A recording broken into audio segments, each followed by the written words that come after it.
sih? Kutimbang ini.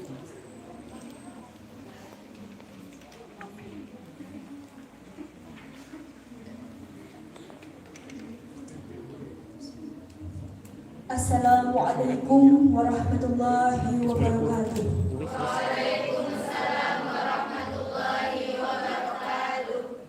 Alhamdulillahirabbil alamin. Wassalatu wassalamu ala asrofil anbiya'i wal mursalin wa ala alihi wa sahbihi ajma'in. Amma ba'd.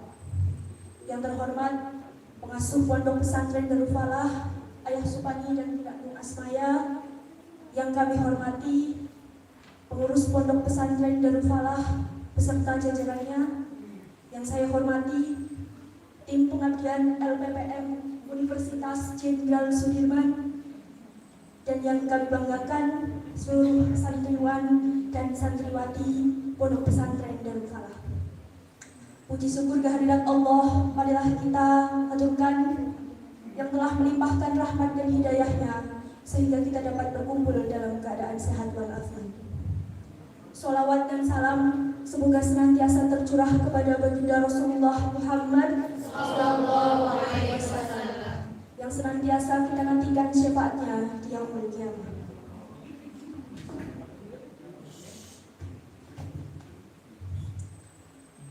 Pada kesempatan kali ini, kami keluarga besar Pondok Pesantren Darul Falah memberikan ruang untuk belajar bersama dalam acara workshop Islam inklusif, yaitu dalam rangka pengabdian kepada masyarakat kerjasama Lembaga Penelitian dan Pengabdian Masyarakat Universitas Jenderal Sudirman dengan Pondok Pesantren Darul Falah Purwokerto tahun 2021. Oleh karena itu, saya selaku pembawa acara akan membawakan susunan acara. Yang pertama, pembukaan. Yang kedua, sambutan-sambutan. Yang ketiga, acara inti. Dan yang keempat, penutup. Marilah kita melangkah ke acara yang pertama, yaitu pembukaan. Marilah kita bersama-sama membuka acara pada hari ini dengan bacaan basmalah bersama. Selanjutnya yaitu sambutan-sambutan. Sambutan yang pertama akan disampaikan oleh beliau Ayah Supani selaku pengasuh Pondok Pesantren Darul Falah. Kepada beliau kami persilakan.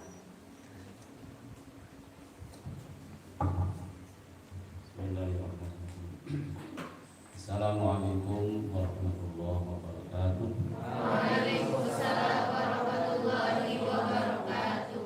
Salam sejahtera untuk kita semua, bapak-bapak dan adik sekalian yang saya hormati. Marilah bersama-sama kita memuji syukur kehadirat Tuhan yang Maha Kuasa, Allah Subhanahu wa Ta'ala, yang telah melimpahkan rahmat-Nya kepada kita sekalian sehingga kita dapat berkumpul di majelis ini tetapi dalam keadaan sehat walafiat. Yang kedua, salawat salam kita aturkan kepada baginda Nabi Muhammad Sallallahu Alaihi Wasallam yang kita nantikan syafaatnya di yaumul qiyamah. Bapak-bapak dan adik-adik sekalian yang saya hormati, alhamdulillah wa syukurillah, kami bersyukur atas nikmat Tuhan yang Maha Kuasa, Allah Subhanahu wa Ta'ala, yang telah mempertemukan kami. Ini ada Mas Abud, ini teman-teman seperjuangan di Forum Kerukunan Umat Beragama, atas inisiatif dan perkenan dari Pak Ulul selaku dosen unsur dan Mas Roy dosen unsur. Ini kemudian mengadakan kegiatan pengabdian dosen unsur bekerjasama dengan Pondok Pesantren di sini. Terima kasih sekali lagi sehingga acara ini bisa dilaksanakan di Pondok kami di tempat. Selaku tuan rumah mengucapkan terima kasih dan yang kedua mohon maaf atas segala kekurangan yang di sana sini mungkin menjadi perang-perang di hati bapak sekalian.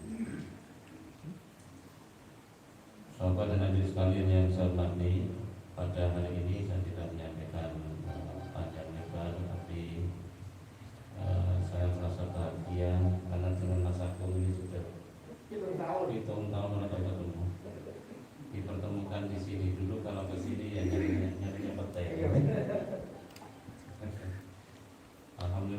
ini ketemu Pak Made ini, menurut saya kalau Pak Agung ini santrinya Gus Nur Al-Jaya. Ini yang dari unsur Katolik. Jadi tetapi beliau nyantri di Gus Nur. Di kemana-mana diajak sama almarhum Gus Nur. Pak Made ini tokoh agama Hindu di Kabupaten Banyumas. Kemudian Pak Mariono ini tokoh dari agama Buddha Kabupaten Banyumas. Dalam itu ini Pak, Banjar Pangpek di Pucuk sana Banyumas. Kemudian Mas Roy sudah dikenalkan oleh Pak Mulu. Hari ini sungguh sangat membahagiakan saya kira bagi saya, keluarga dan Besar Pondok Pesantren yang nanti kita juga akan bisa belajar pandangan-pandangan beliau yang tokoh agama dan Banyumas ini terkait dengan tema yang akan dibicarakan pada hari ini tentang Islam inklusif. Tentu sesuatu yang akan menarik karena Islam inklusif akan dilihat oleh atau dibaca oleh orang yang berada di luar Islam itu sendiri. Kemudian ini ada mahasiswa SMA ya. Studi agama ada? Studi agama ada nggak di sini? Nah, kalau orang studi agama perlu kita asing lagi kaitannya dengan pembicaraan antar umat beragama. Saya kira ini yang bisa saya sampaikan selaku kalimat. Sekali lagi terima kasih dan mohon maaf atas pertanyaan orang yang berpendapat. Terima kasih yang terakhir Pak Ulul atas perkenannya yang bisa menyumbangkan ini jadi sekalian. Ini dari pengabdian Alhamdulillah Pondok Dinasti ini. Kemudian yang pengabdiannya Pak Suprianto mendapatkan mesin jahit yang di depan itu. Pondok-pondok mudah-mudahan bermanfaat. Nanti yang ingin latihan jahit sudah ada jahitnya, ya. Dan insya Allah nanti akan kita kembangkan. Nanti kalau ada gedung LPK-nya jadi, mudah-mudahan cita-cita kita bisa terrealisasi untuk gedung LPK lembaga pelatihan kerja. Ini mudah-mudahan nanti bisa membantu santri untuk bisa memiliki keterampilan tertentu.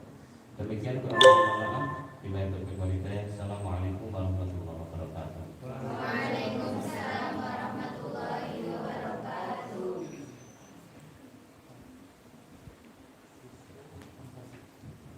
Kepada beliau kami ucapkan terima kasih. Acara selanjutnya yaitu sambutan dari Bapak Huda MSI selaku Ketua Tim Pengabdian LPPM Universitas Jenderal Sudirman. Kepada beliau kami persilakan. Assalamualaikum warahmatullahi wabarakatuh. Waalaikumsalam warahmatullahi wabarakatuh. Selamat siang, salam sejahtera bagi kita semua. Yang kami hormati Dr. Dewi Supami MA selaku pengasuh Pondok Pesantren Darul Malah. Yang kami hormati Mas Agung, ini teman akrab karib saya. Saya kalau lihat Mas Agung selalu ingat ibu saya, karena beliau yang pada waktu itu membantu saya ketika ibu dirawat di rumah sakit Elizabeth. Itu luar biasa, dan itu yang tidak pernah saya lupakan, sehingga saya selalu teringat ketika ada Mas Agung dalam benak saya, ya ibu saya. Yang kami hormati Pak Made. Pak Made ini seperjuangan sejak kecil, dulu selalu jadi bendahara umum di FKUB. Kalau saya mau minta duit, yaitu malam-malam itu ke rumahnya Pak Made. Nanti di sana disambut dengan asu. Pak Made ini berwai, itu pangan, itu kenangan-kenangan saya yang tidak pernah saya lupakan. Dan pada waktu itu ya bareng dengan Kak Kiai Supani itu yang dipilih Mas Agung ke Banyuwangi mau ke Bali, STNK-nya ketinggalan, jadi orang bisa itu nggak mungkin terlupakan. Kayak Supami belum punya rumah, masih ngontrak di tempat stay waktu itu. Nah, sehingga dipertemukan pada siang hari ini. Kemudian Pak Mariono ini tokoh agama Buddha sekaligus pengusaha karet di Banjarpanopen. Nah, jadi saya kemarin mengumpulkan tokoh Banjarpanopen untuk riset terkait dengan Desa Bhinneka Tunggal Ika, dialog keberagamaan antara Islam, Hindu, Buddha, Katolik di Banjarpanopen.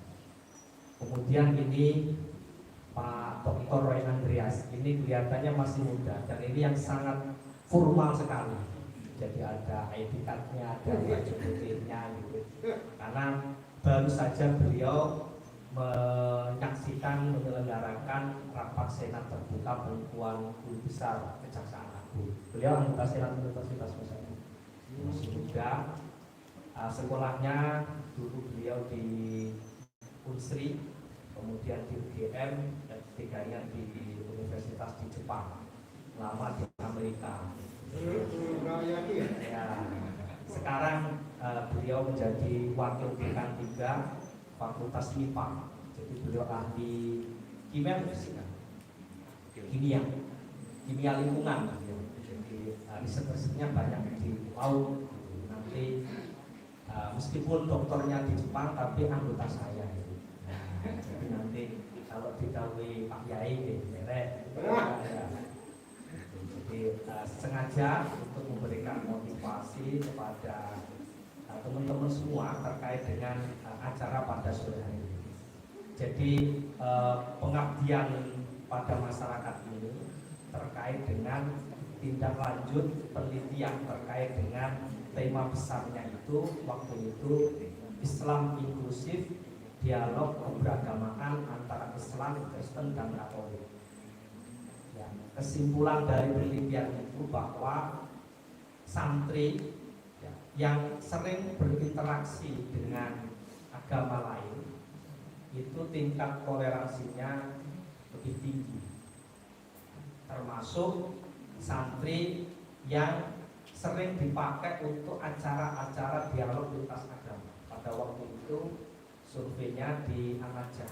Ya, Anaja itu sering pakai untuk bikin calon promo, kemudian pertukaran mahasiswa Kristen dari USU ke sana, kemudian Katolik ke sana, dan beberapa agama itu tingkat keberagamaannya kalau diistilahkan di Kementerian Agama itu moderasi beragama itu lebih tinggi toleransinya. Maka dari penelitian itu kemudian dikembangkan melalui kegiatan pengabdian dengan tema besarnya itu Islam atau pelaksanaan Islam inklusif di Pondok Pesantren Darul Falaah. Saya berharap tahun depan bisa membuat sebuah formula namanya kemah bersama santri dan lintas golongan.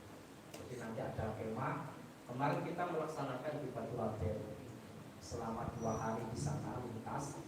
Di sana kemudian dikasih kayak semacam rumah kustur gitu. Dulu pernah kita ngirim di Bali pada waktu itu untuk menanamkan nilai-nilai kalau di Kemenak ya ada moderasi beragama. Saya berharap ini tidak berhenti di sini tapi multi-years untuk tahun-tahun yang selanjutnya. Ini tahap pertama di mana sebenarnya ini harusnya tahun 2020 tetapi 2020 anggarannya kita pakai untuk COVID sehingga bisa terlaksana 2021 dari beberapa pesantren dan tempat-tempat yang lain. Oleh karena itu saya ucapkan terima kasih kepada Supani dan tim kru dari Pondok Pesantren Darul Falaah, ya, teman-teman yang bisa hadir di acara pada siang hari ini. Semoga nanti bisa memberikan bekal. Nah, kalau bekal uang mungkin kan sedikit, tapi bekal ilmu, pengalaman yang nanti bisa dibawa teman-teman semuanya untuk menggapai cita-cita yang diinginkan. Dan yang tidak kalah penting, membawa berkah untuk pesantren Darul Falaah ini.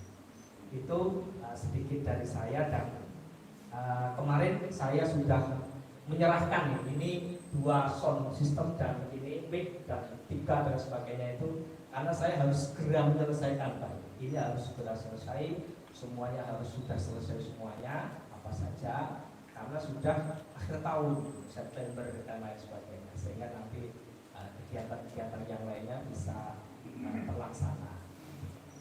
Terima kasih atas penghormatan dan lain sebagainya Pondok Pesantren Darussalam. Saya juga dari tim mohon maaf bila banyak kekurangannya. Terima kasih, kurang lebihnya mohon maaf. Selamat siang. Assalamualaikum warahmatullahi wabarakatuh.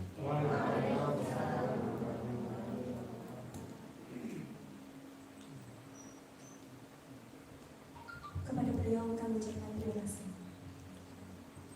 Acara selanjutnya yaitu sesi yang kita nantikan, yaitu acara inti workshop pembelajaran Islam inklusif dalam rangka pengabdian kepada masyarakat, kerjasama lembaga penelitian dan pengabdian masyarakat Universitas Jenderal Sudirman dengan Pondok Pesantren Darul Falah tahun 2021. Dengan materi yang akan disampaikan oleh KMS Agung Basuki SH MH, tokoh agama Katolik, Bapak Insinyur Imade Sadana Yoga MS, tokoh agama Hindu, Bapak Mariono selaku tokoh agama Buddha, Bapak Dr. Roy Andreas MSI selaku anggota tim pengabdian LPPM Unsud, dan Dr. Andes Nur Asyik MAG anggota tim pengabdian LPPM Universitas Jenderal Sudirman. Kepada beliau kami persilakan.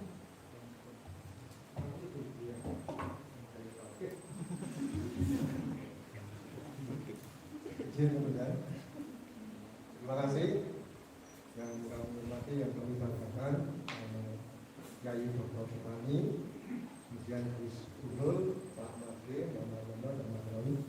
Assalamualaikum warahmatullahi wabarakatuh. Waalaikumsalam warahmatullahi wabarakatuh. Salam sejahtera, Om Swastiastu, Namo Buddhaya, salam kebajikan. Yang satu pasti lupa, waras. Nggak tahu ya waras ya.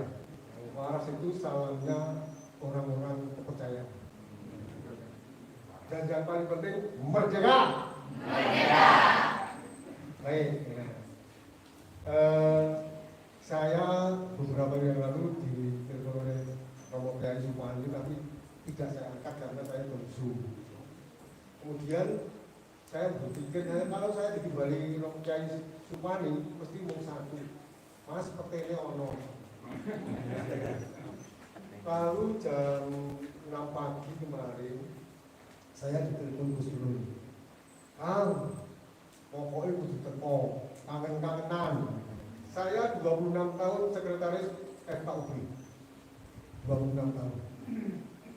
Jadi dan saya tadi juga disampaikan Yai Bupati, saya 6 tahun saya jadi ajudannya Gus Nur Iskandar Al-Basani.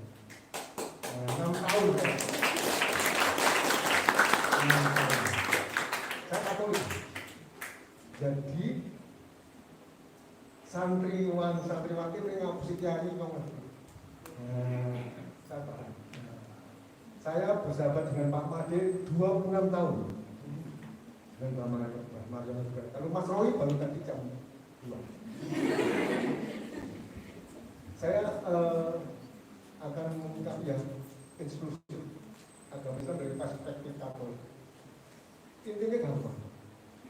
Sebetulnya kalau gimana ya maksudnya? Saya dengan Yai Mani sudah nggak ada sekat, nggak ada batas. Yang penting melakukan hukum bariat kita makan. Gitu ya. Saya ada materi 26 PowerPoint, tapi ora usah. Itu baca dulu ya. Saudara-saudara, Katolik memandang agama lain itu adalah surga. Jadi ketika ada berkat apostolik ya, orang Katolik kalau misal pulang misa itu pergilah engkau diutus. Itu adalah bagaimana saya harus menebarkan cinta kasih kepada semua saudara. Nah, Kemudian apa sih dasarnya saya harus mengakui, mengimani teman-teman yang agama lain? Karena dulu doktrinnya agama Katolik mengerikan. Doktrinnya tidak ada yang selamat kecuali agama Katolik. Doktrin menyakitkan itu sebelum Konsili Vatikan. Nah, setelah Konsili Vatikan kedua, bahwa di luar agama Katolik ada keselamatan. Itu penting. Itu penting. Ya. Kemudian ada kitab suci yang menyatakan juga berkembang biaklah dan kuasailah bumi. Ada itu ya. Kalau orang Katolik tidak mungkin habis, tapi kalau santri harus habis ya. Saya nggak bisa. Saya baru boleh pegang kitab suci agama Katolik setelah Konsili Vatikan kedua tahun 1965. Saya baru pegang. Dulu orang Katolik yang penting pokoknya dia bilang apa ya. Nah, saudara-saudara, hari ini sebetulnya tonggak sejarah yang dibangun oleh hierarki gereja Katolik dulu ya. Hierarki gereja Katolik itu adalah pemimpin tertinggi itu seluruh dunia gereja Katolik itu adalah Paus ya. Kemudian di bawah Paus ada kardinal-kardinal. Kemudian ada uskup ya, kemudian ada pastor-pastor. Ya. Paus itu hanya satu. Kardinal di seluruh negara hanya satu. Kemudian di Indonesia ada 34 keuskupan yang itu dibawahi oleh satu uskup. Dan di Indonesia ada satu kardinal. Ya. Kemudian di uskup membawahi yang namanya pastor paroki. Pastor paroki tinggalnya di wilayah kira-kira di tempatnya. Uskupan Jawa ini ada Uskupan Agung Jakarta, Uskupan Bogor, Uskupan Bandung, Uskupan Besok, Purwokerto, Uskupan Purwokerto, alamatnya di Jalan Gereja 3, Uskupan Agung Semarang, Uskupan Malang, dan Uskupan Surabaya. Ada Bandung.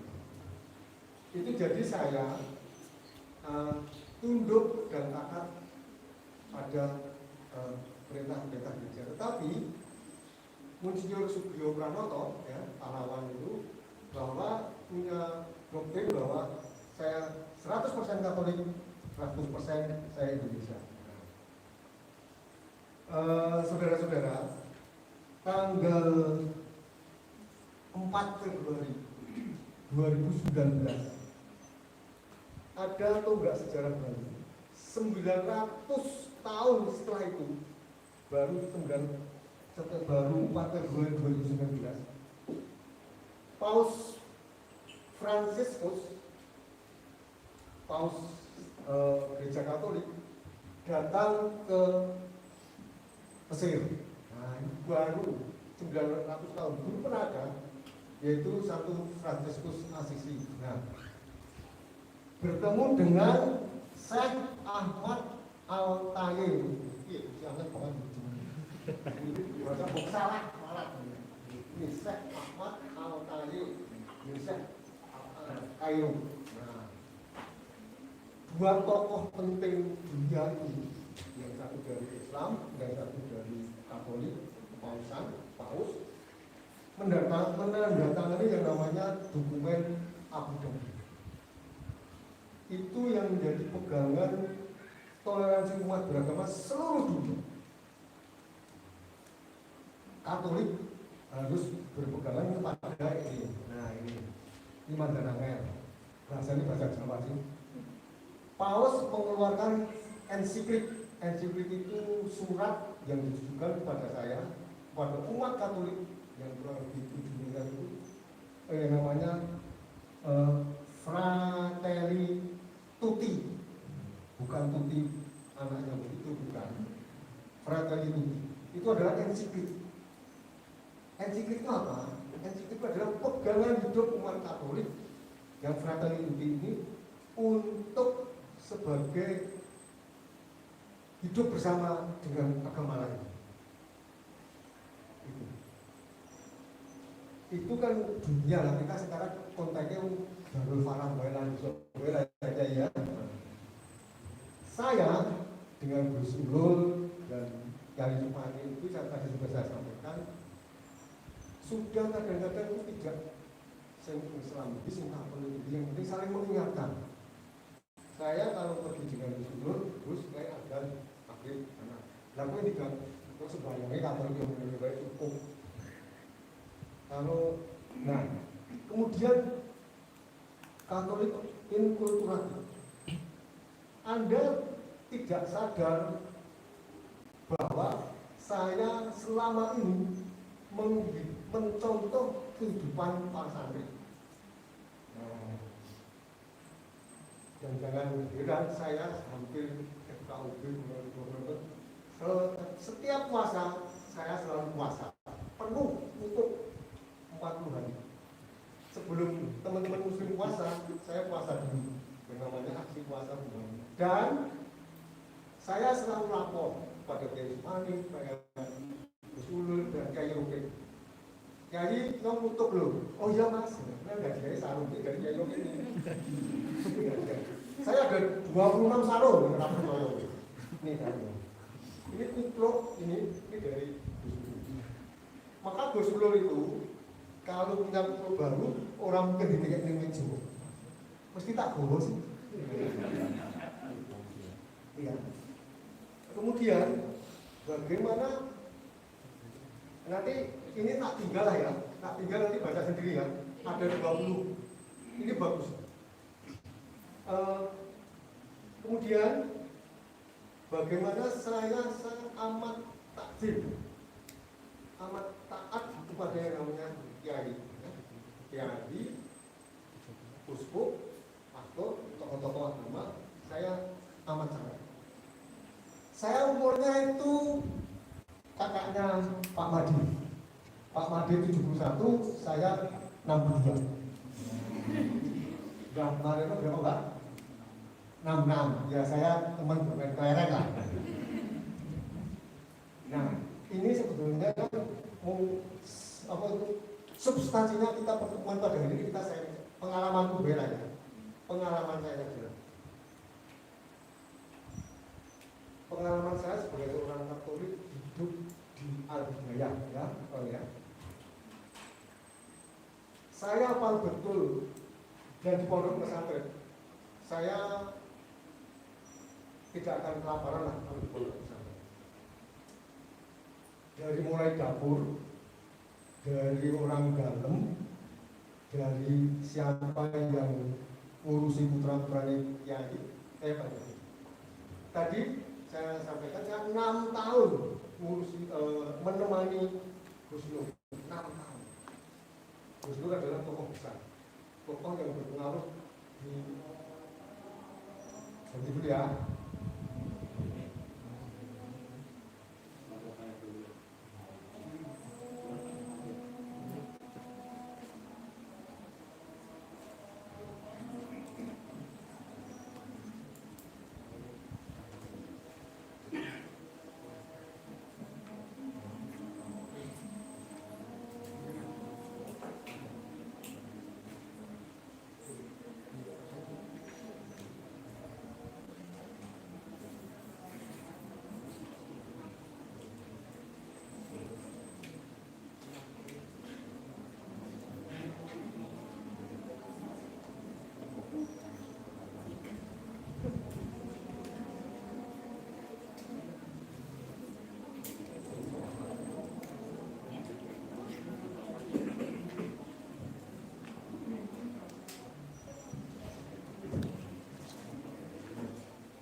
Baik, terima kasih. Saya lanjutkan ya.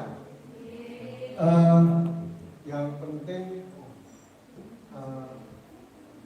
taat lah, taat kepada kiai, taat, kemudian apa yang disampaikan kiai bukan pasti benar, mesti benar. Jangan pernah, saya tidak pernah membantah. Ketika Gus Nur memanggil jam berapapun saya datang. Padahal aku berwujud juga anak-anak ini. Gus, yang pondok, bang. Padahal jam 1 malam saya datang. Pasti. Kemudian berkat ketaatan, berkat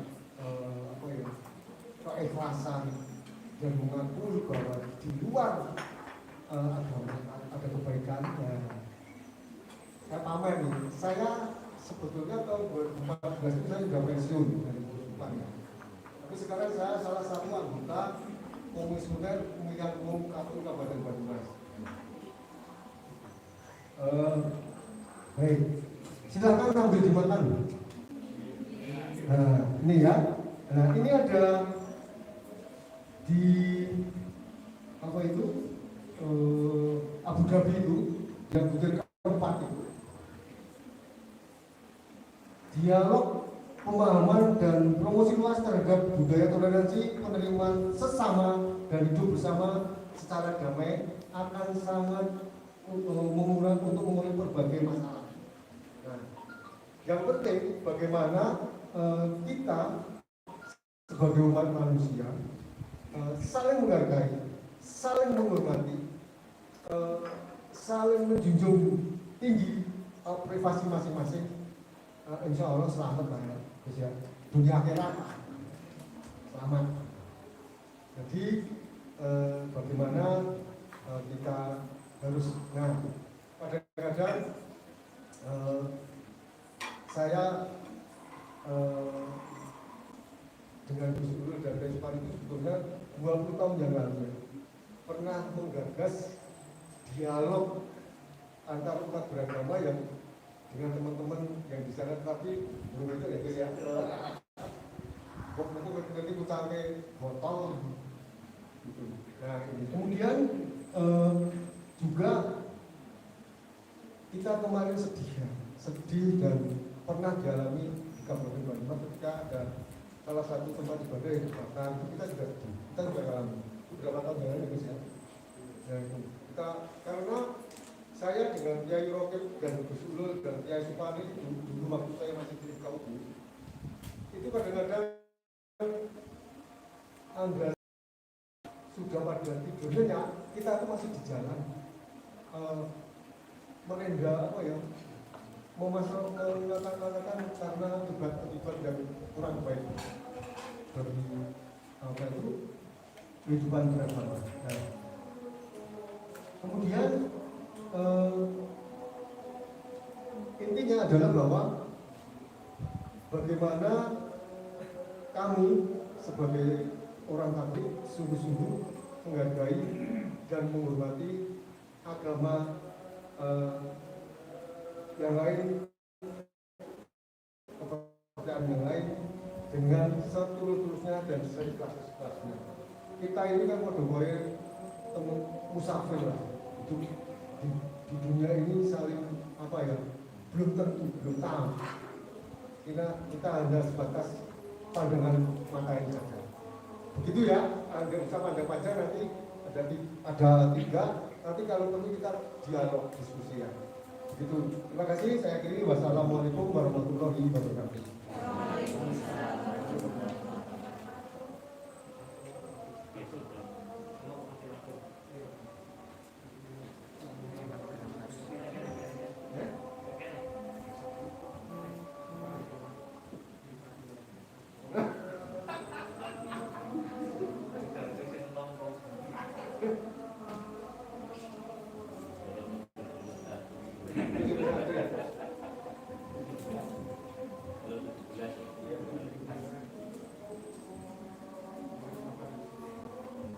Ini dosen peternakan dulu, ya, dosen peternakan, unsur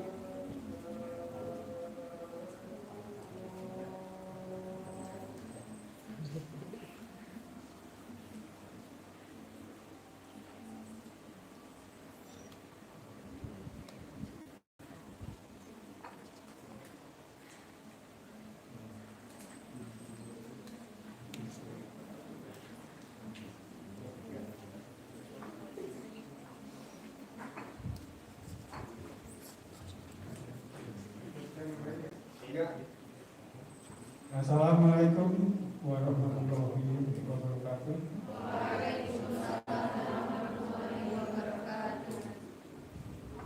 Shalom, namo buddhaya. Pada sore hari ini yang sangat berbahagia semuanya,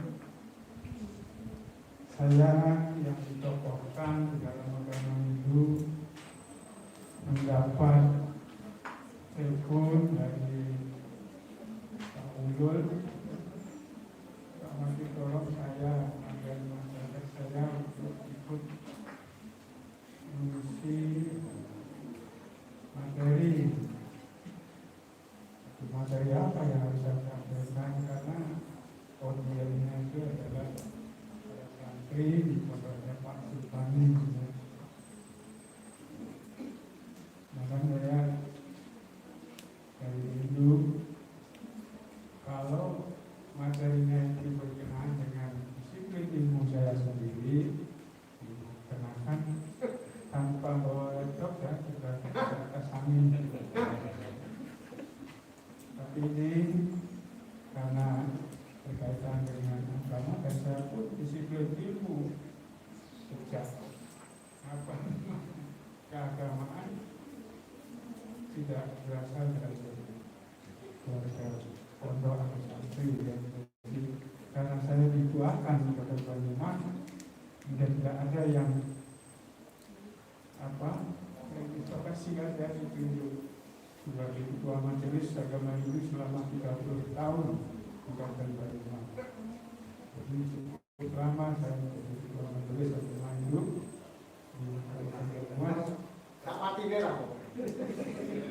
Karena memang tidak ada yang mau, dan dianggap saya sebagai orang yang mengalami pendidikan akademis mestinya serba tahu katanya, tapi finalnya udah baik. Saya mendapatkan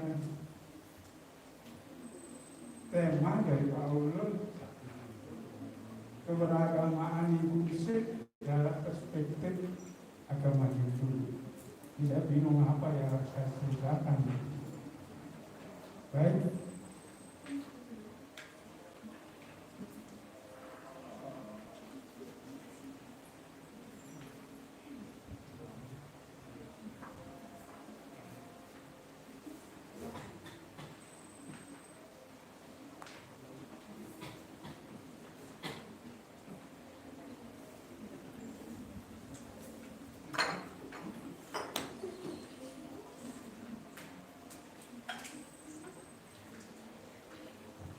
Dalam mewujudkan keberagamaan inklusif, bila dimulai dari pemahaman moderasi beragama, maka moderasi beragama menurut agama Hindu adalah cara kita beragama secara moderat, artinya tidak berlebihan, dan pengamalannya sesuai dengan esensi dari agama itu sendiri, serta nilai-nilai ajaran agama yang diajarkan oleh agama ini. Esensi agama yang dimaksud dalam pengamalannya adalah selalu menjaga harkat, derajat, dan martabat manusia. Nilai-nilai ajaran agama yang diajarkan dalam menumbuh kembangkan keberagamaan yang inklusif menurut perspektif agama Hindu antara lain Wasudewa Kutanbakam, artinya kita semua adalah saudara. Kemudian Tatuan Asih, engkau adalah aku. Ketiga, Ahimsa, tidak melakukan penyiksaan atau kekerasan. Yang keempat, Trikaya Parisudha, berpikir, berkata, dan berbuat yang baik dan benar. Yang kelima, Trihita Karana. Baiklah, saya bahas tentang Wasudewa Kutanbakam. Kita semua adalah bersaudara. saya katakan semua kita bersaudara karena jiwa atman atau roh yang ada yang bersemayam di dalam tubuh kita sendiri adalah merupakan sinar suci Tuhan yang ada di dalam tubuh kita sendiri. Sehingga apabila ini bisa kita sebutkan, bila sanak saudara atau teman saudara mengalami godaan yang sangat brutal, kita juga merasa ikhlas. Itu bertanda bahwa kita ada dasarnya adalah bersaudara. Karena jiwa kita adalah percikan suci Tuhan yang ada di dalam tubuh kita. Sehingga dalam sastra dikatakan tanpa masih engkau adalah aku, berarti jiwa atman yang ada pada kalian semua, atau roh yang ada di dalam jiwa kalian adalah sama dengan saya. Jiwa atman, yaitu Tuhan yang bersemayam di tubuh kita sendiri, sama. Sehingga dengan demikian kita pada dasarnya adalah saudara. Kemudian ahimsa, tidak melakukan penyiksaan atau kekerasan. Sudah barang tentu kalau kita menerima kekerasan dari orang lain atau saya melakukan kekerasan kepada orang lain, berarti saya akan kena sendiri. Jadi sudah saya katakan bahwa jiwa kalian semua adalah sama. Yang menyiksa fisik orang lain berarti menyiksa diri kita sendiri. Dan penyesalan itu tidak akan ada ujung-ujungnya. Dan itu hukumnya dosa. Selanjutnya trikaya parisuddha. Ini adalah suatu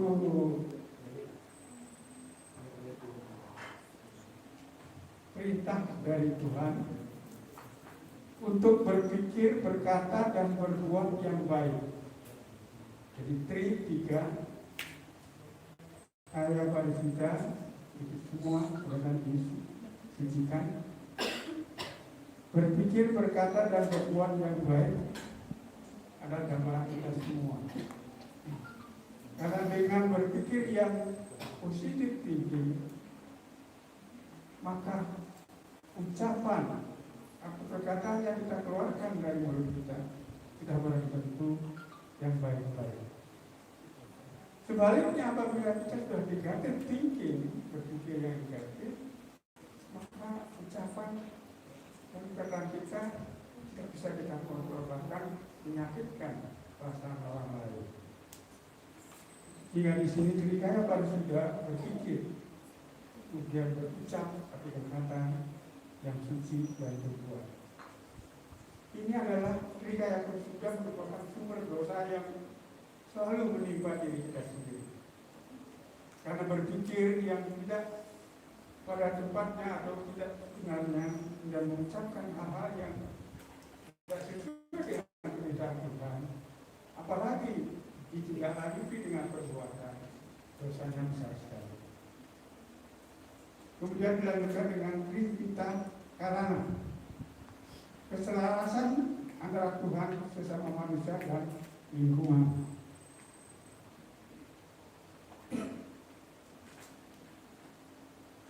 Tripita karana secara harafiah dapat diartikan tiga penyebab terciptanya kebahagiaan. Kebahagiaan itu biasa dimulai dari pertama, hubungan manusia dengan Tuhan dapat dijabarkan dalam konsep atman dan para atman. Oleh karenanya manusia wajib berbakti, sujud kepada Tuhan. Rasa terima kasih dan sujud bakti itu dapat diwujudkan dalam bentuk beribadah dan melaksanakan perintah. Kemudian yang kedua, melaksanakan anjansana atau trikayata. Ketiga, melaksanakan semedi. Keempat, mempelajari, menghayati dan mengamalkan ajaran-ajaran agama. Yang kedua, tadi adalah hubungan manusia dengan Tuhan. Sudah kami katakan Tuhan ada 9 tindakan di mana Tuhan sesuai dengan Tuhan. Yang kedua, hubungan manusia dengan sesamanya. Manusia sebagai makhluk sosial selalu hidup bersama, karena itu hubungannya dengan sesamanya harus selalu baik dan harmonis. Hubungan ini harus diatur dengan dasar saling asah, saling asuh, saling asuh, dan artinya saling mengasihi, saling menghargai, dan saling membimbing sehingga tercipta kerukunan hidup yang selaras, serasi, dan seimbang. Kriteria yang ketiga, hubungan manusia dengan alam lingkungannya. Di sini manusia senantiasa berhubungan dengan alam lingkungan dengan maksud untuk melestarikannya demi tercapainya kesejahteraan dan kedamaian dalam kehidupan sehari-hari untuk mewujudkan kebahagiaan yang kekal baik di dunia maupun di akhirat di kemudian hari. Merusak alam lingkungan artinya merusak kehidupan manusia itu sendiri, karena segala kebutuhan manusia terdapat dalam lingkungan alam itu sendiri.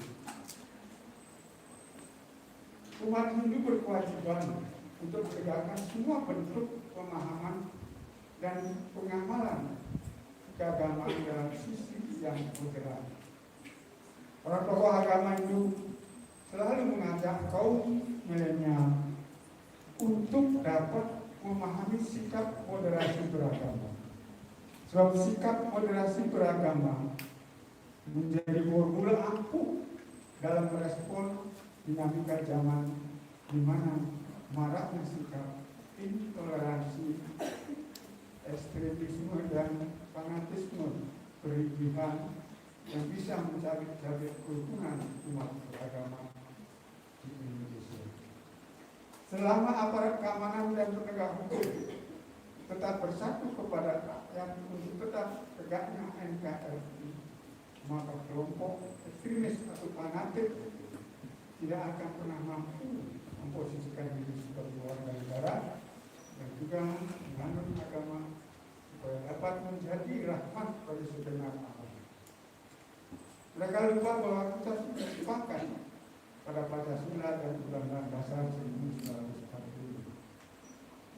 Kementerian Agama harus mampu memposisikan diri di tengah keragaman agama yang menganutnya dan sekaligus sebagai penengah dalam wujud moderasi dari kelompok-kelompok ekstrem.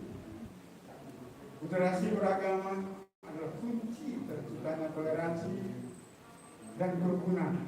Bahkan moderasi beragama harus kita jadikan sebagai sarana mewujudkan kemaslahatan kehidupan beragama, berbangsa yang rukun, harmonis, damai, toleran, tolong menolong, saling mengasihi serta taat kepada konstitusi sehingga kita bisa benar-benar menggapai cita-cita bersama menuju Indonesia tumbuh, maju, dan tangguh.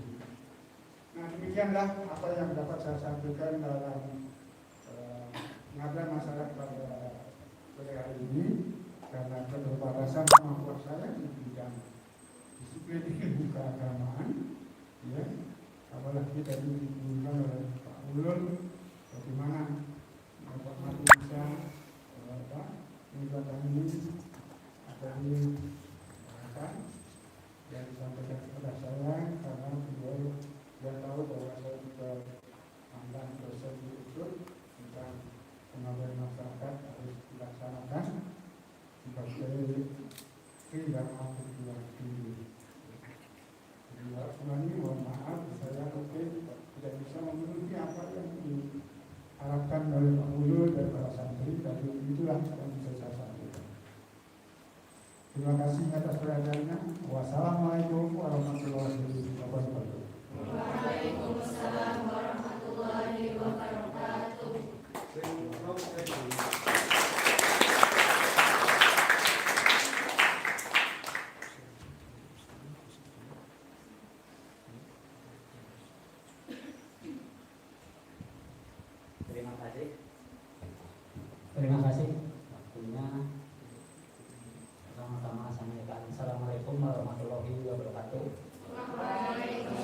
warahmatullahi wabarakatuh. Salam sejahtera untuk kita semuanya. Om Swastiastu, Rahayu. Bapak Kiai Dr. Supandi yang saya hormati, Bapak Kiai Buja yang saya hormati juga, serta Bapak Agung, sahabat-sahabat kita yang sangat-sangat tercinta, Bapak Made dan Mas Roy yang saya hormati, para santri yang saya hormati. Kebetulan saya waktu ditelepon oleh Pak Guru itu karena sebenarnya saya orang desa. Mungkin kalau sekarang berbicara tentang apa yang seperti Pak Agung, terus Pak Made, itu mungkin jauh karena di dalam itu kita profesinya bukan sebagai orang-orangnya itu. Kita profesinya sebagai pengusaha ya kalau kita katakan gitu. Maka di sini akan saya jelaskan karena saya bertempat tinggal di Desa Banjar Penepeng yang sudah jelas bahwa Desa Banjar Penepeng itu disahkan sebagai desa sadar kerukunan. Dan kebetulan di desa saya itu ada 4 agama, ada Islam, ada Kristen, ada kepercayaan terhadap Tuhan Yang Maha Esa, dan ada Buddha. Termasuk saya sendiri sebagai tokoh agama Buddha di Kabupaten Banyumas. Nah sekarang di sini saya akan berbicara toleransi tentang apa yang terjadi di desa saya. Karena saya pengalaman ada di desa, mungkin saya pengalaman di kabupaten hanya beberapa tahun mengikuti kegiatan-kegiatan yang telah dilaksanakan oleh FKUB Kabupaten Banyumas, termasuk saya sebagai anggotanya. Kalau di desa saya itu tidak jelas masalah agama.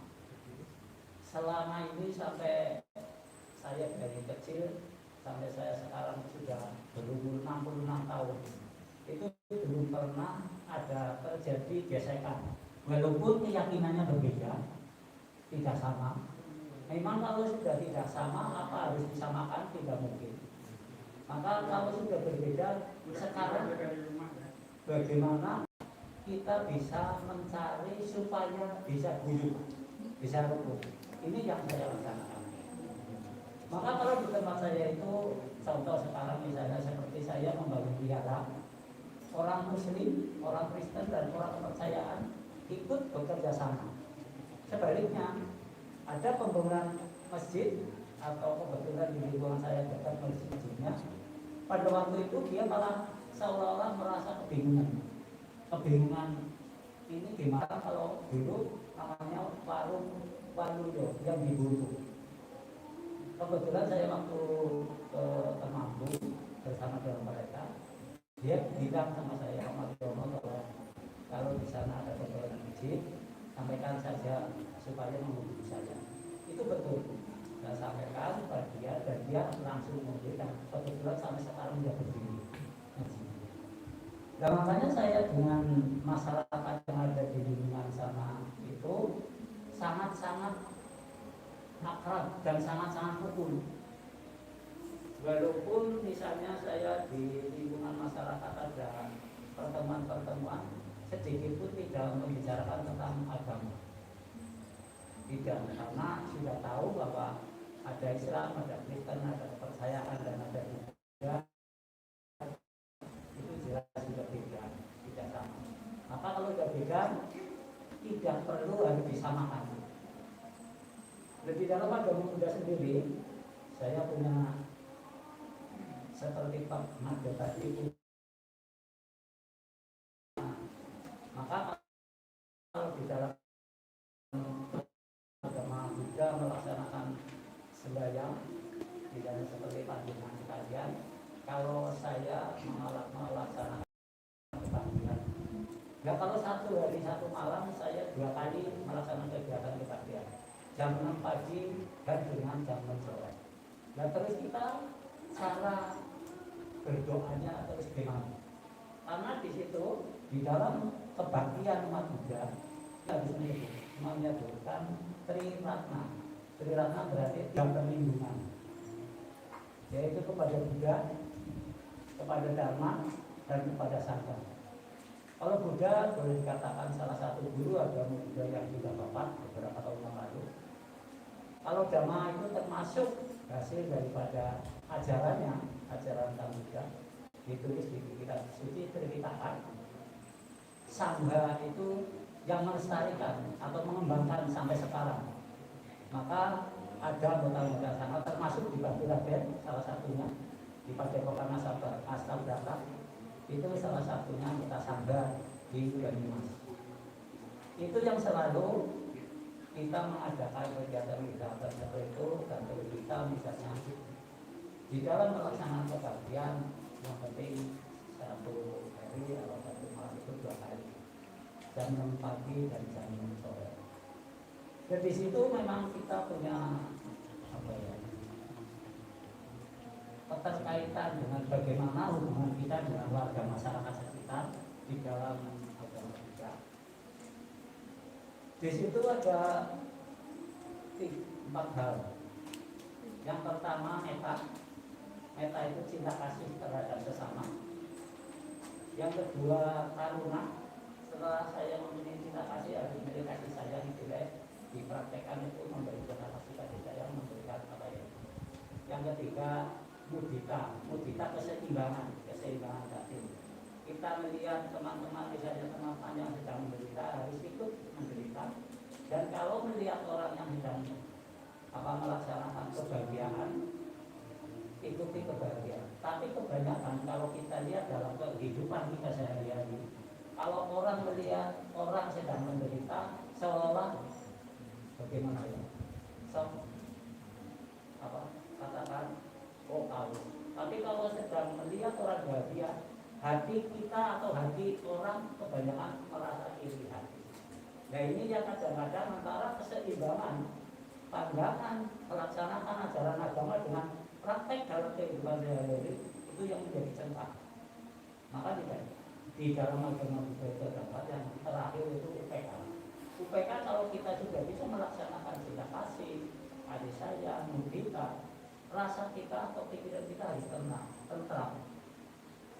Memang di dalam agama Buddha ada istilahnya lawan daripada metta.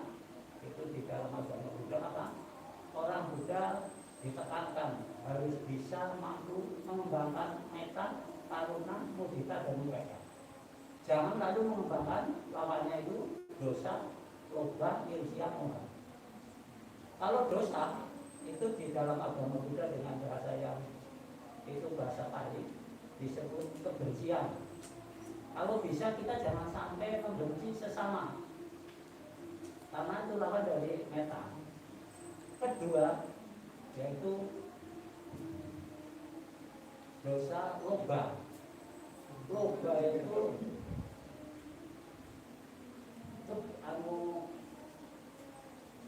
iri hati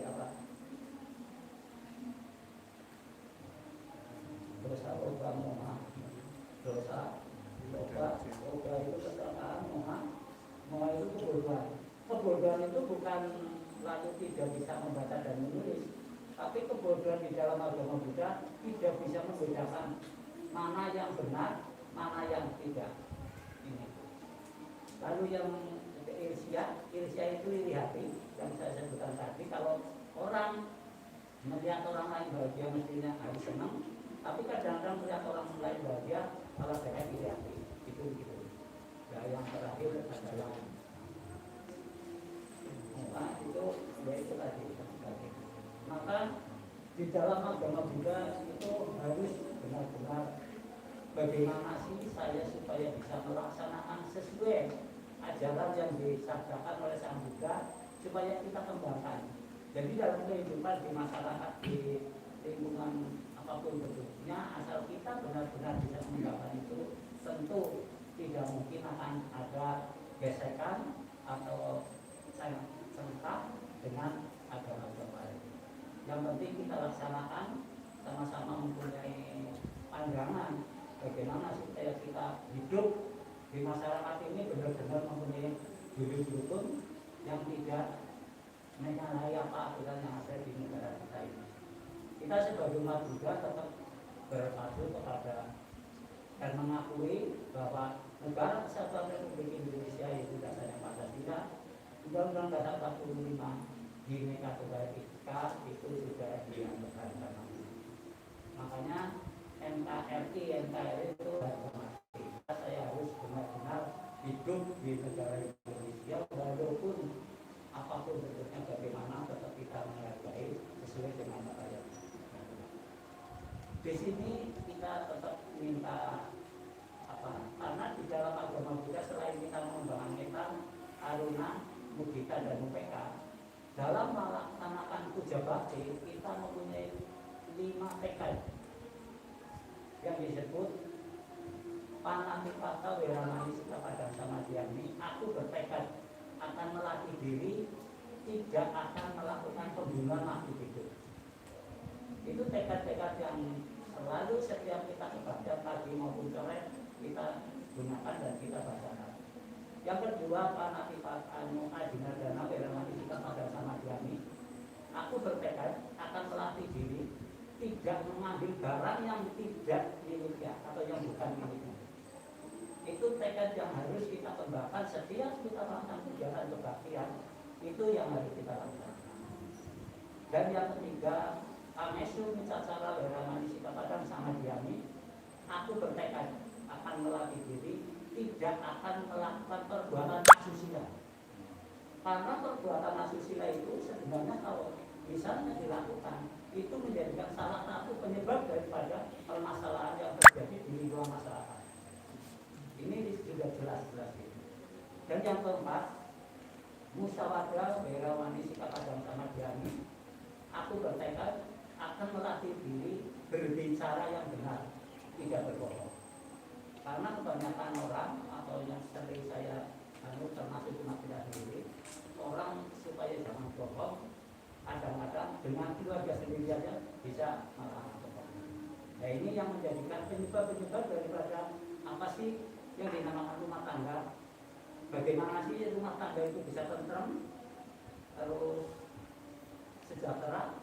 Karena kita dalam melaksanakan dia harus terbuka, harus jujur menyampaikan kepada istri atau kepada suami. Yang terakhir, surah merayam aja pemandatan Weramani Sikapadang Samadhyami.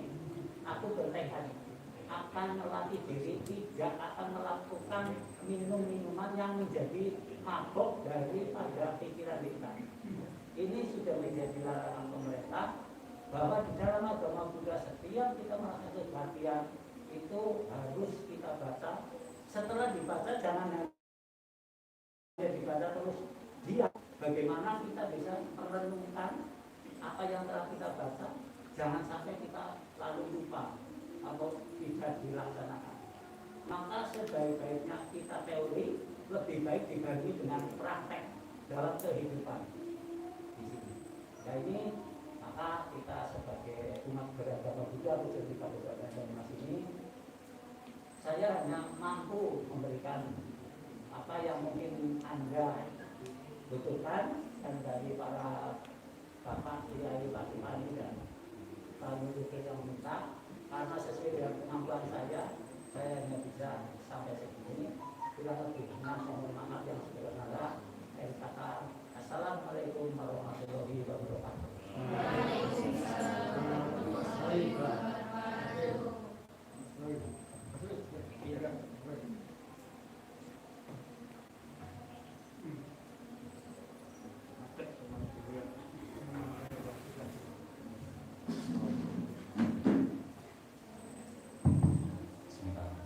Assalamualaikum warahmatullahi wabarakatuh. Assalamualaikum warahmatullahi wabarakatuh. Waalaikumsalam warahmatullahi wabarakatuh. Assalamualaikum warahmatullahi wabarakatuh. Waalaikumsalam warahmatullahi wabarakatuh. Makanannya sudah habis kok, suaranya jadi telat. Jadi alhamdulillah tadi sudah kita dengarkan yang disampaikan oleh beliau. Yang saya hormati kemudian Iswani. Kemudian ini kadang-kadang saya panggil Kiai Ulu Buddha, tapi kadang-kadang saya panggil Gus Ulu Buddha, tapi kadang-kadang saya juga panggil yang lain lagi. Jadi panggilannya banyak sekali karena memang sudah sekian tahun ini kan terus ya apa ibaratnya tergantung karena panggilannya macam-macam, jadi sesuai dengan kondisi. Oke, yang saya hormati Pak Agung, yang saya hormati Pak Made, yang saya hormati Pak Madiono.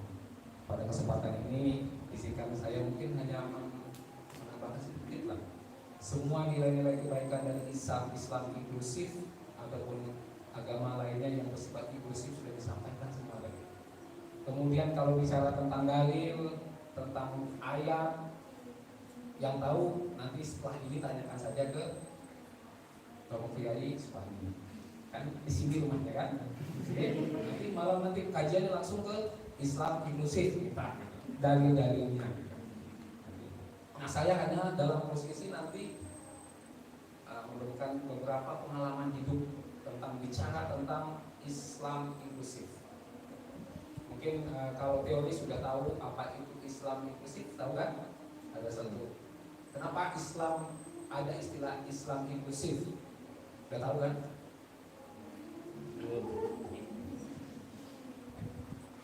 Nanti mahasiswa itu kalau ditanya pasti diam, tapi dia sebenarnya tahu.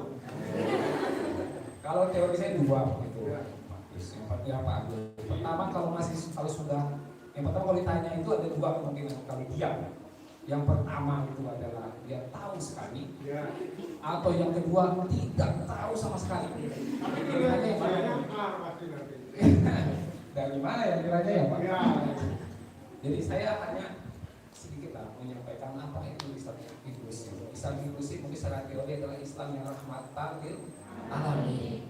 Itulah kata kuncinya itu saja. Kalau ditanya Islam inklusif apa? Islam yang rahmatan lil alamin. Itu saja sudah satu. Artinya rahmatan lil alamin itu artinya mempunyai kebaikan bagi tidak hanya manusia tapi seluruh alam semesta.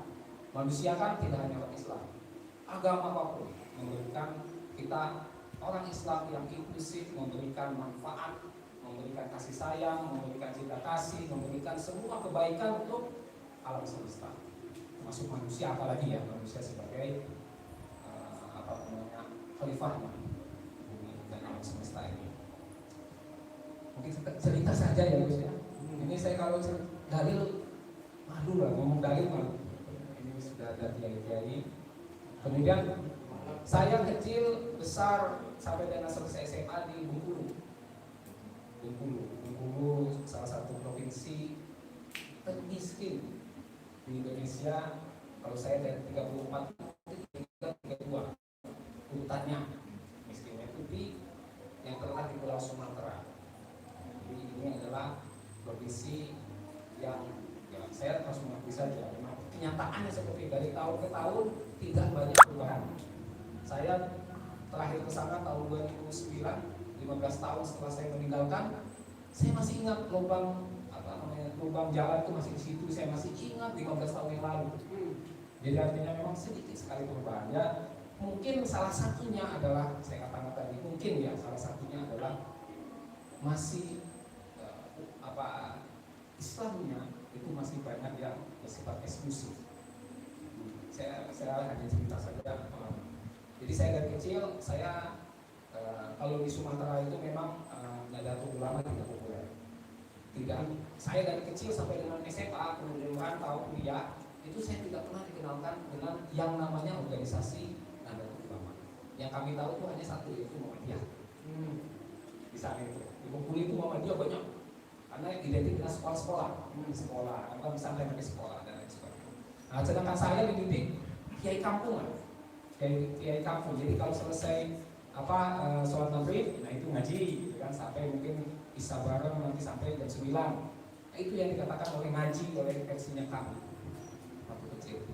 Kemudian itu yang saya tapi alhamdulillah kiai kampung ini setelah saya ke Pulau Jawa, saya belajar banyak, kemudian saya mengenal lebih dalam tentang organisasi Nadatul Ulama. Kemudian saya temukan semua yang diajarkan oleh kiai ataupun ngaji saya SD sampai SMA itu, termasuk kakek saya, itu semua mungkin bisa dibilang 100% lah. 100% itu adalah ajaran-ajaran yang kemudian saya peroleh di yang saya ketahui ya setelah di Pulau Jawa ini Nadatul Ulama.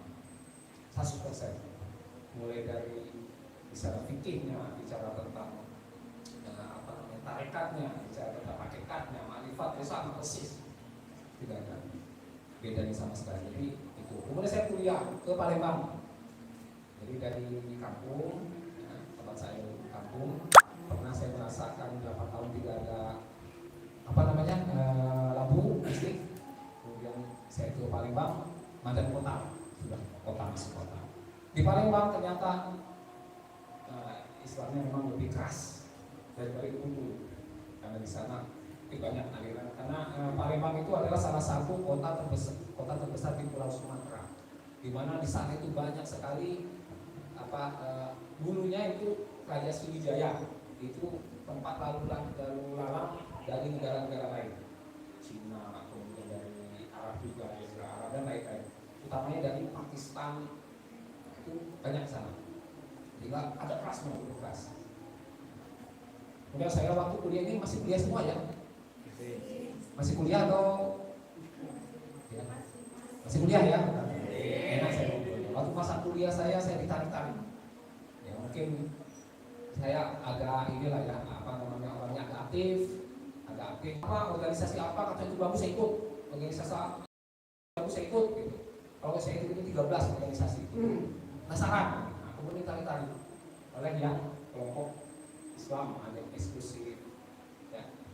Mungkin kalau di universitas negeri itu rata-rata banyak yang eksklusif ini. Nyasar itu masih seperti ada. Tarik sini, tapi saya waktu itu prinsipnya adalah saya tidak ingin kemudian terlalu fanatik dengan salah satu. Saya belajar saja, kemudian barulah selesai kuliah tahun 2001 ke Pulau Jawa. Dari sana saya baru belajar banyak tentang apa itu Nahdlatul Ulama. Nah, singkat cerita seperti itu, belajar perjalanan tentang saya belajar tentang apa itu Islam inklusif, apa itu Islam eksklusif. Saya belajar dari mulai sekolah sampai dengan selesai kuliah sampai dengan bekerja di Jakarta. Saya pada sempat 2 tahun. Nah, mungkin itu bagian proses. Akhirnya saya kenal dengan Nahdlatul Ulama. Kemudian saya kenal dengan Gus Dur.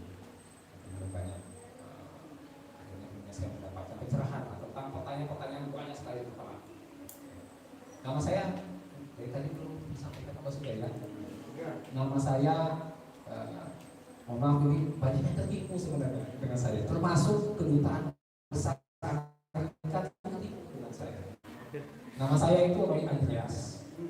Jadi begitu saya pernah dari Jepang ke Amerika sekian lama di sana, itu urus visa ketika orang Indonesia, orang katakanlah yang nama Indonesia, nama India, nama China, nama Arab, itu mengurus itu bisa sampai seminggu 2 minggu baru keluar. Saya begitu saya wawancara, semuanya sudah habis. Gitu. Amerika itu gampang sekali. Orang dapat visa katanya waktu itu paling 1 tahun. Perluannya apa di sana? Oh saya perlu ini. Berapa lama? 3 bulan bertetap, bahkan 3 bulan jadi 6 bulan. Saya ditanya berapa bulan sana? Saya 3 bulan. Ya sudah sekalian aja ya saya buatkan agak panjang, dikasih 6 tahun. Ya itu jadi gitu. Dikira tidak baptis itu. Ya jadi dari sana kemudian saya semakin yakin bahwa inklusivitas itu penting sebenarnya. Saya hidup di Jepang hampir 4 tahun. Kemudian cerita saja.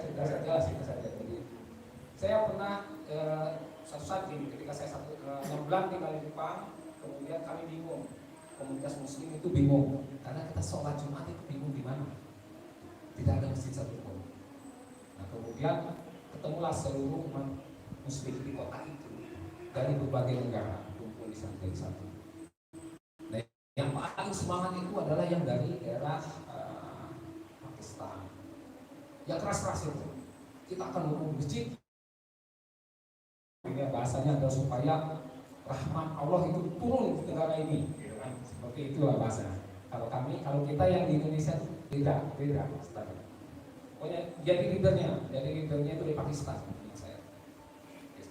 Wah, bulan-bulan gak jadi. Karena apa? Memang kalau saya lihat prinsipnya itu memang terlalu eksklusif, merasa kemudian merasa kemudian mereka itu paling tahu, merasa kemudian mereka itu paling paham, bahkan kepada sesama Islam lainnya. Jadi orang Asia Tenggara, orang ASEAN di Indonesia itu, nah, kamu gak lebih tahu dari kami gitu, tentang apa itu ajaran Islam. Sampai itu kita lihat akhirnya saya teman-teman beberapa teman di Malaysia ada juga, kemudian dari Malaysia, kemudian dari Thailand juga ada startup Thailand itu, kita mengalah saja, biarkan saja dulu. Sampai 6 bulan tidak ada progres sama sekali. Sampai kemudian diputuskan pindah tempat komando. Kita tempat komando mana? Ke orang Asia Tenggara saja.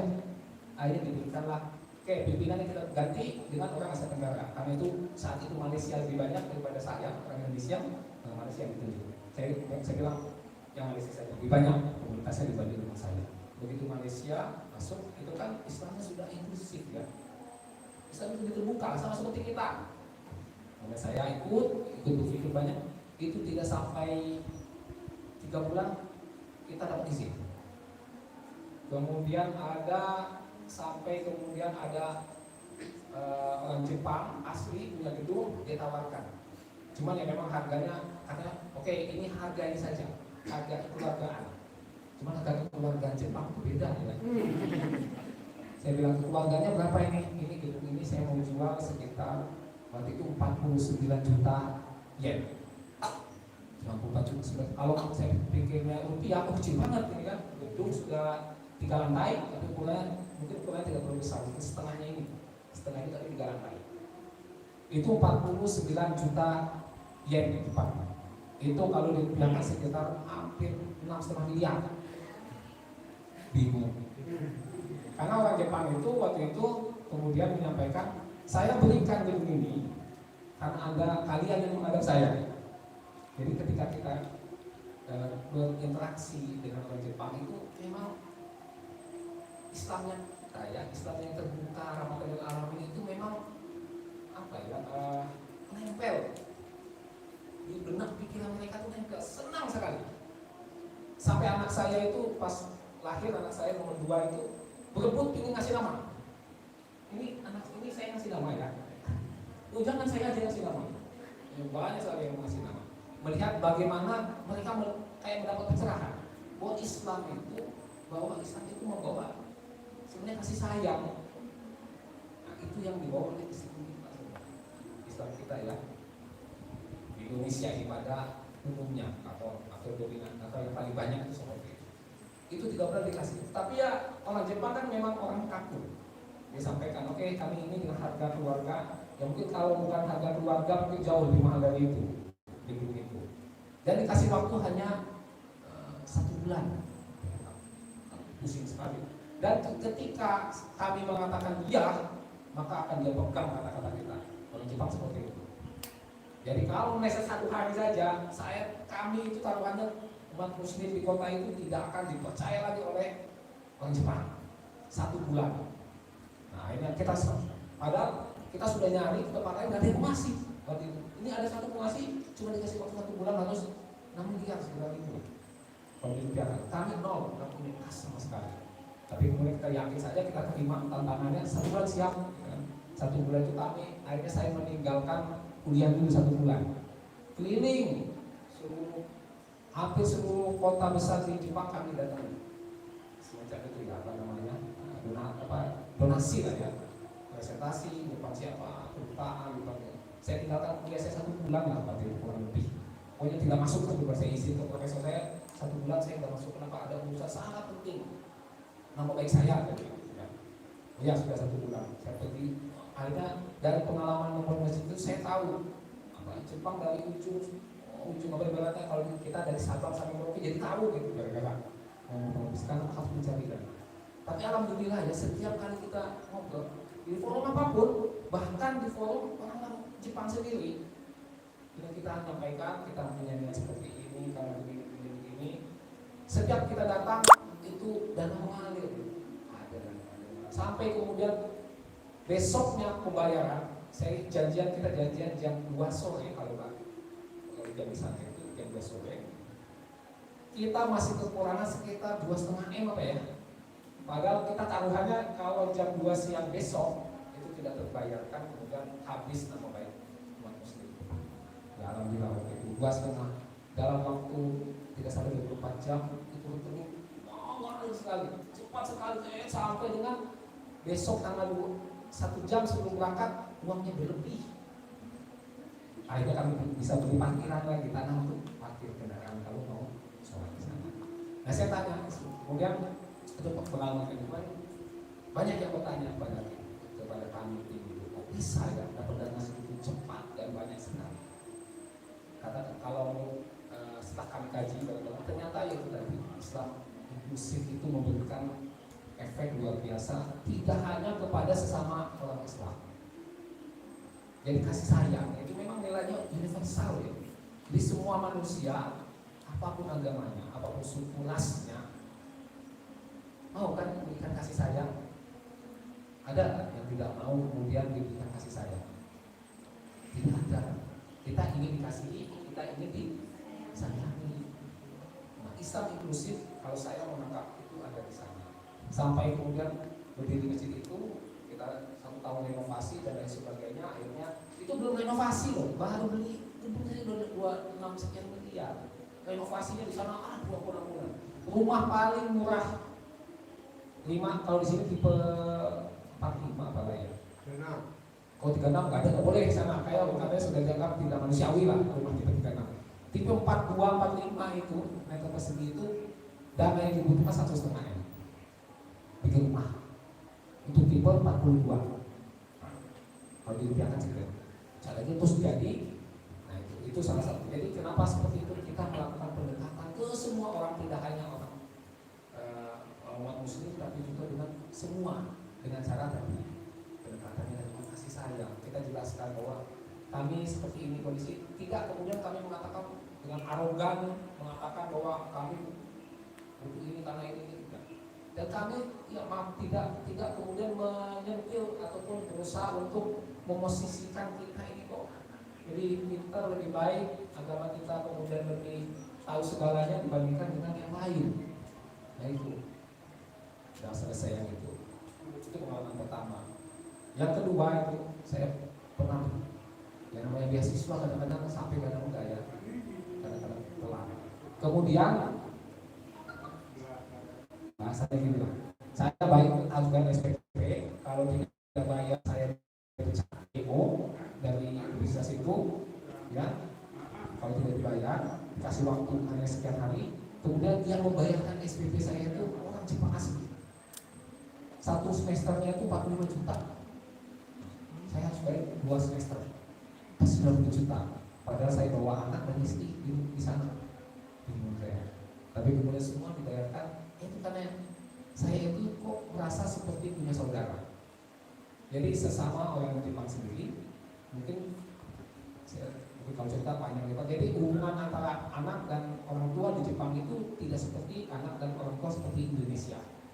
Jadi mereka kalau sudah 20 tahun akan ditanya, kamu mau mandiri atau masih tetap bergantung dengan orang tua? Ketika ada usia 20 tahun di sini, banyak ya. Kalau Jepang ditanya itu, kalau dia milih bebas, maka sejak saat itu orang tua tidak bisa lagi mengatur kehidupannya. Tapi orang tua tidak akan ngirim lagi duit. Mandiri itu bukan hanya finansial, mandiri hidupnya. Nggak bisa ngatur, apalagi kalau mau jodoh-jodohan nggak mungkin. Kalau sudah sepakat itu. Dan sebagai kesepakatan baliknya apa? Ketika memilih mandiri, orang tua sudah tidak punya beban. Kebaliknya, ketika nanti tua, anaknya tidak punya kewajiban untuk ngurusin orang tuanya. Nah, begitu, itu budaya di sana. Tapi itu di satu sisi negatif, di sisi lain membuat anak-anak Jepang itu mandirinya luar biasa. Tidak seperti kita, dikit-dikit, bu, kuota habis, bu, ini kan tiap hari bu, harus makan gorengan ini, bu, kan kayak gitu kan? Kalau apa-apa ya, kalau di kita, kalau masih sana nggak ada cerita seperti itu. Nggak pernah minta, dikasih tapi nggak dikasih nggak minta. Nah itu jadi sisi-sisi lain. Ya, kemudian ketemu saya, berinteraksi, kemudian dia menganggap saya menemukan keluarga itu di kamu, di saya dan keluarga saya. Saya tidak menemukan keluarga itu kemudian ada di keluarga saya yang sebenarnya. Apa yang dibayarkan, saya waktu itu bilang saya mau kerja dia kan bilang ya nih apa. Sampai saya pulang kemudian dia bilang saya mau bayar, kan saya mencicil bayar ini sekian persen. Oh, saya bilang, dia bilang ini, sampaikan katanya, tidak. Menurut saya baca-baca buku, kayaknya itu baca-baca buku. Namanya satu keluarga itu tidak ada hutang katanya. Dia bilang begitu. Akhirnya apa? Saya pulang itu tanpa hutang, 1 rupiah. Yang ngasih orang Jepang dengan waktu itu agamanya Jepang itu apa? Shinto atau mungkin lebih banyak dengan Buddha sebenarnya ya, lebih banyak. Bahkan saya beberapa generasi mudanya itu mungkin tidak tahu dengan Shinto, malah tahunya Buddha. Nah, jadi mungkin lebih dekat dengan Buddha.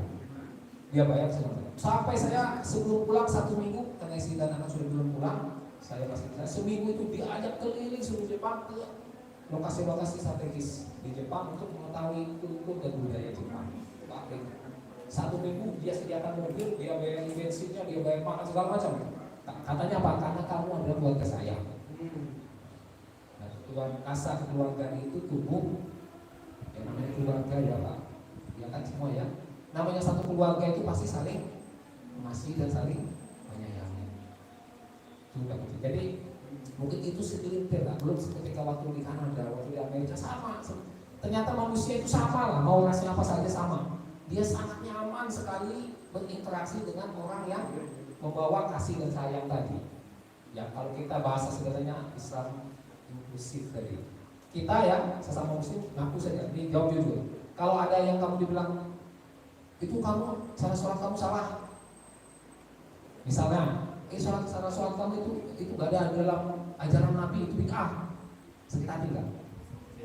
Sakit hati nggak? Sakit hati kan? Apalagi kemudian itu dirasakan oleh umat agama yang lain. Nah itu yang kemudian ini hati-hatilah, mungkin hati-hati ini yang sedang kuliah. Kalau ini kuliahnya di YN semuanya, di UIN semua ya. Ada unsur satu. Mana unsur? Ya. Oh ada unsur. Kalau di UIN sih agak aman, apalagi ada Romo Kiai Spani ya beres lah. Tinggal nanti yang agak-agak aneh itu tinggal dibuat langit. Selesai. Kalau di negeri di universitas negeri biasa itu ya umum itu memang luar biasa. Saya sama dulu merasakan sekali ya. Oh, tahun pertama ideologi dan lain sebagainya dengan sama-sama orang Islam. Tadi mungkin kalau bahasa lebih sederhananya inklusif versus eksklusif gitu ya. Dan itu kami rasakan. Tapi alhamdulillah kemudian ya mudah-mudahan dari waktu ke waktu usul juga sudah mulai melunak lah gitu ya. Ya walaupun yang melunak entah strateginya mereka itu saya nggak ngerti. Pokoknya yang penting sudah dilunak, sudah lebih bisa. Bahkan ketika dalam forum-forum pengajian, saya yang biasanya pakai sarung sama peci di fakultas MIPA apa saya datang nggak seperti inilah persis gini, malah beliau yang biasanya keras pakai peci sama sarung. Gitu. Saya nggak tahu itu kok bisa kayak gini semua gitu kan. Saya yang biasa pakai sarung sama peci, akhir-akhir ini kemudian itu teman-teman saya yang keras-keras itu kalau ada pengajian atau apa di kampus kayak saya itu beliau yang pakai kupluk dan pakai sarung gitu. Nah, saya nggak tahu itu mudah-mudahan itu tanda baik gitu ya. Ya itu mungkin sharing dari saya. Jadi itu saja semua materi, ada gambar-gambar menarik itu sudah saya buat sebenarnya itu ada bagaimana perilaku gambar-gambar saya ambil sendiri foto sendiri. Jadi kalau di mana saya foto lihat itu bagaimana kemudian Islam inklusif, Islam yang membawa rahmatan lil alamin ini sebenarnya diterima oleh semua golongan manusia. Bahkan mungkin ya Islam yang rahmatan lil alamin tidak hanya manusia, mungkin ya hewan dan tumbuhan pun akan sangat menghargai, akan sangat beginilah. Saya tuh heran punya mobil dulu ya sebelumnya dulu itu masih ada dipakai bapak saya itu sudah tua mobilnya, tapi saya rasa tidak pernah ya mogok di jalan lagi dari rumah gitu, selalu gitu. Bapak saya mungkin saya itu kasih saya juga sama mobil itu gitu. Jadi saya itu kalau pergi itu tidak pernah mobil saya bawa, tidak pernah sekalipun saya pergi pakai mobil itu mobil tidak dilampu, tidak dibersihkan itu tidak pernah. Pasti saya bersihkan dulu, saya sempatkan lah. Apalagi kalau sudah kena hujan dan sebagainya. Sebelum saya simpan di garasi, kalau kena hujan saya siram dulu pakai air, kemudian saya lap dulu. Karena apa? Saya pikir di agama kita juga diajarkan bahwa semua semua makhluk hidup itu semua bertasbih ya. Tidak ada benda mati, semua benda itu hidup, termasuk yang di sekitar kita. Mungkin itu saja. Ya, mohon maaf ini agak panjang. Saya mau ringkas dirimu. Itu ya kayak pengalaman ya. Jadi itu saja yang saya sampaikan. Mudah-mudahan kita semua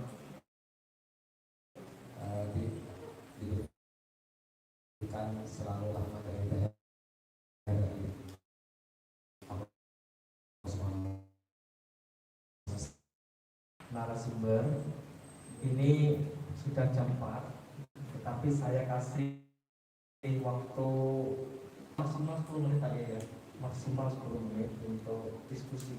Bila masih ada pertanyaan ditujukan kepada siapa, apa pertanyaannya, kami persilahkan adik semuanya ke Mas Roy. Jangan Pak lah, ini kan masih muda, imut-imut ya, jalan-jalannya ke luar negeri tapi masih imut-imut, tapi jangan amit-amit.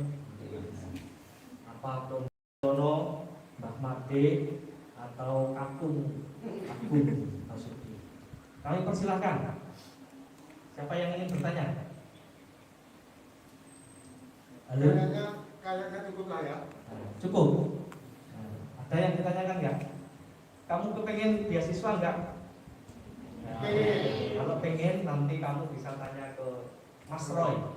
Ini Wakil 3, Wakil di bidang kemahasiswaan dan kerjasama, termasuk yang mengelola beasiswa dari dalam maupun luar negeri, terutama di UNSUD. Semoga nanti bisa bermitra dengan IAIN, UIN. Nanti bagaimana dan lain sebagainya nanti bisa ditanyakan, atau mungkin langsung bisa ditanyakan sekarang. Apa nanti saja? Ada nggak yang perlu ditanyakan? Ya, ini ada yang tanya ini. Pakai mic. Mbak siapa nih? Itu Pak Iis. Ya. Assalamualaikum warahmatullahi wabarakatuh. Ya, saya Diana. Mohon izin untuk bertanya kepada aku terkait dengan Konsili Vatikan II. Itu latar belakang adanya Konsili Vatikan II itu apa sebenarnya? Kenapa tiba-tiba ada tadi Abu Dhabi ya, ada dokumen Abu Dhabi itu latar belakangnya kenapa Paus itu berkunjung ke Mesir gitu. Terima kasih. Assalamualaikum warahmatullahi wabarakatuh. Terima kasih dari Roket ini takunya berbanget nih. Baik, terima kasih teman-teman ya. Kenapa ada Konsili Vatikan II ya? Konsili Vatikan II itu dirancang tidak 1-2 hari seperti kalau kita sedang di luar negeri. Konsili Vatikan II itu dirancang kurang lebih 20 tahun, dari Paus Pius sampai Paus. Kenapa ada Konsili Vatikan II? Pertama, bahwa ini gereja, kalau umat Katolik mau berkembang cara berpikir imannya harus inkulturatif. Apa itu inkulturatif? Adalah bagaimana umat Katolik berkembang dengan budaya negara setempat, kearifan lokal. Kemudian yang lebih ada yang namanya ada yang namanya propaganda fide. Propaganda fide itu adalah ajaran-ajaran agama kebangsaan di seluruh dunia. Itu bagaimana ekstra eklesia nulla salus, ekstra eklesia nulla salus. Untung saya baca, kalau enggak aku langsung mau baca di luar gereja tidak ada keselamatan. Nah itu oleh Paus, oleh para kardinal yang Konsili Vatikan ini tidak menghapus tapi meniadakan bahwa di luar agama Katolik ada keselamatan. Kemudian ada yang lebih penting lagi bahwa adalah orang Katolik boleh memegang kitab suci. Di Katolik dulu ada yang namanya abad ke-8. Abad ke-8 itu jangan dikira bahwa uskup-uskup itu baik. Itu yang kemudian Konsili Vatikan kedua mengajarkan itu. Dulu umat Katolik itu puncak umat beriman Katolik adalah yang namanya Ekaristi. Ekaristi itu bahasa Banyumasanya yang bisa yang 5 hosti itu lewat stang itu lewat apa ya? Jadi imamnya itu membagi tidak bersentuhan tangan dan pastor imam menunjukkan Ekaristi itu menghadap tembok, tidak menghadap umat. Nah setelah Konsili Vatikan II itu kita secara liturgis, secara katekese itu berubah. Katekese itu apa? Ajaran iman Katolik. Liturgis itu ritual rohaninya. Nah, baik dari teman-teman Islam, Buddha, Hindu, Katolik, ekstra eklesia universalis di luar agama Katolik ada keselamatan. Muaranya adalah menuju kebaikan sesama dan cinta kasih. Kita mengatakan dosa, tapi kebaikan dan keburukan. Nah, kita semuanya sebetulnya kan agama samawi ya, dan ya, agama Islam. Makanya tadi saya sampaikan, mari kita saling belajar menghormati, saling saya dengan teman-teman itu kalau saya ketemu sehari itu bahwa Anda itu tadi yang baca Mas Lalu itu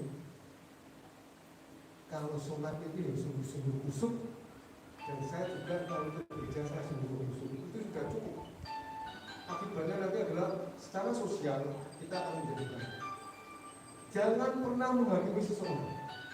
Kita berhak menghakimi. Yang berhak menghakimi seseorang adalah Tuhan. Sebaik apapun, seburuk apapun, tidak pantas dan tidak baik. Tuhan Allah yang menentukan. Ada ke sana, ada ke sini. Ingat, kita ini diberi oleh Tuhan itu seluruhnya gratis. Nafas, kehidupan. Apakah Anda satu detik pun pernah mengatakan terima kasih jantung, orang tahu kok? Nah, terima kasih mata, terima kasih pikiran. Anda tidak pernah bisa. Anda abai bahwa Anda itu diberi gratis oleh Tuhan. Ya? Dan Anda kalau mau tahu mati ya, jadi juga mati. Nek turun itu jadi mati. Ya, menurut teorinya. Begitu ya Mbak ya. Terima kasih. Buat Mas Raul itu bagaimana beasiswa? Terima kasih. Terima kasih ke aku atas jawabannya rigid, komplit. Saya kira karena ini sudah sore, teman-teman juga belum sholat ya Islam. Mas Abu, Pak Made, Pak Mariono, Mas Roy ini belum makan juga. Kencot. Ini silakan nanti apa namanya dibaca materi nanti materi dari Pak Roy, Mariono, Pak Made nanti bisa dikirim ke saya. Nanti saya share ke Yesus Ale untuk bisa untuk santri-santri di depan. Saya kira nanti foto bersama ini. Nah, ini saya kira cukup sekian. Kami persilakan ke Mbak Pembawa acara.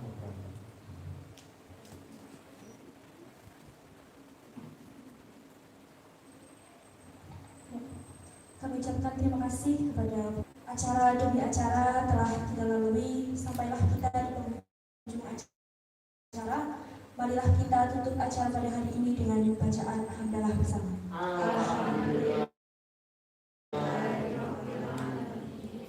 Semoga materi yang disampaikan oleh pemateri dapat bermanfaat untuk kita semua. Saya selaku pembawa acara mengucapkan terima kasih atas segala perhatian dan mohon maaf apabila dalam memandu acara ini terdapat banyak kesalahan dan kekurangan. Wis mati ya itu ya. Ini Ya penting percaya kalau kiai